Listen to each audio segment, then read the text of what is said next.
So after kind of all that, the cricket stuff and attention, there's one more layer to this shift that's uncomfortable to talk about, but I think it's necessary because it shows how deeply the change does go.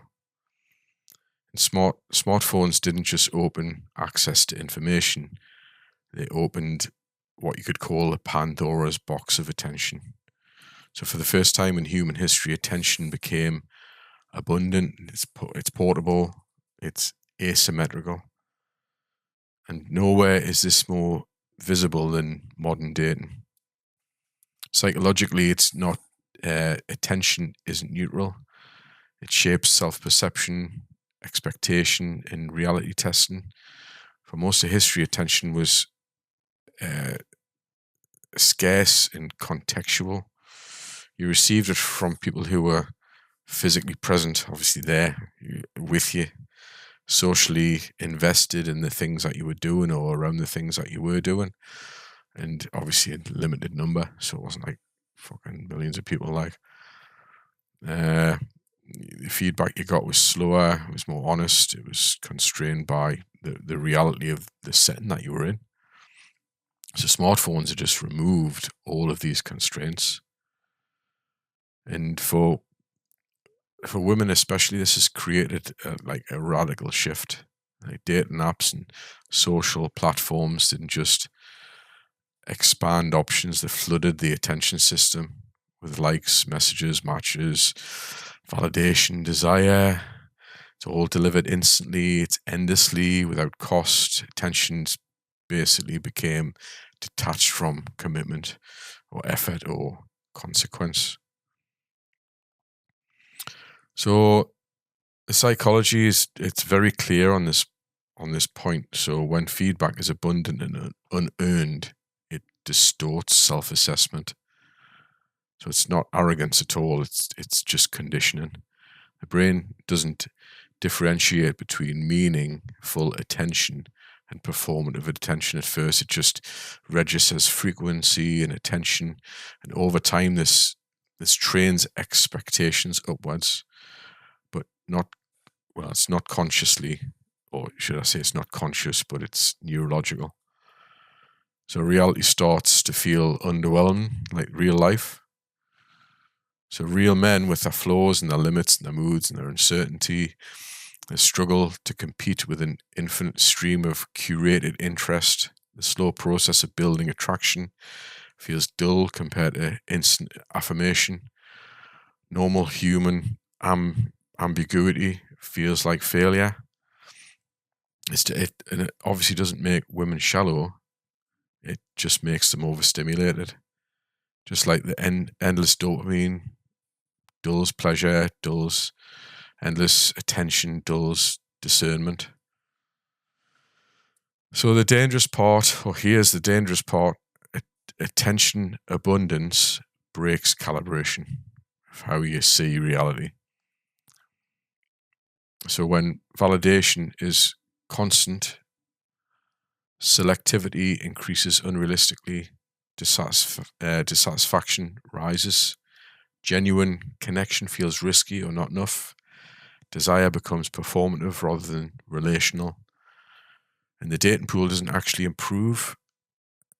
The perception of it does. The perception, once it's warped, becomes reality. Men experience a flip side of this distortion, so they experience invisibility, rejection, confusion, and then that tends to feed like things like resentment and withdrawal, or even performative behavior. Both sides just end up alienated and overstimulated and mistrustful of each other. It's not a gender war, it's just a system failure.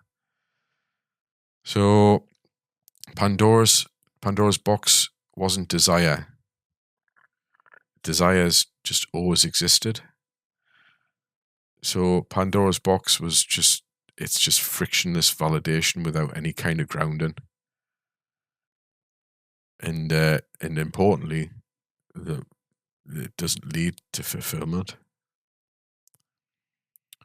So research research and lived experience shows that despite unprecedented attention, satisfaction in dating has declined, loneliness has increased, anxiety has increased, commitments decreased, people are surrounded by options and they're just starving for connection. It's just not there. Because attention isn't intimacy, and abundancy isn't meaning. There's no meaning in it. So what smartphones have done quietly and unintentionally, I hope it's unintentional, is just teach millions of people to experience desire without any kind of embodiment. And just connection without risk, and validation without any vulnerability.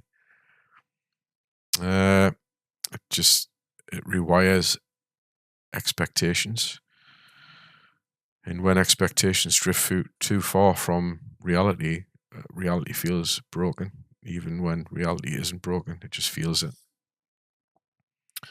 So I was talking about cricket before, so let's bring it back to the cricket thing. So it mirrors what happened to cricket. So the game sped up.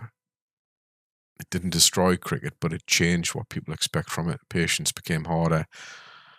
Subtlety became niche, and depth required effort again.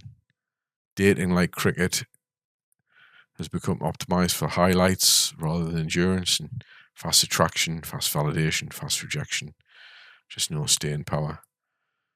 And just cricket hasn't vanished, and real connection hasn't vanished either. It's just no longer ambient. It's no longer the default. It requires resistance in the environment that devalues it. The dangers aren't that humans can't connect anymore. It's that fewer people train for depth, or fewer people tolerate discomfort, and few people stay long enough for any kind of meaning to form. And the best of it is, Pandora's box can't be closed, but hopefully we can understand it. And understanding it's the first step towards recalibrating it, like culturally, so personally, socially, because speed isn't evolution and abundance isn't wisdom. Sometimes things that matter the most only reveal themselves when we slow down. Long after, you'd say, maybe long after the noise fades. Thanks for listening.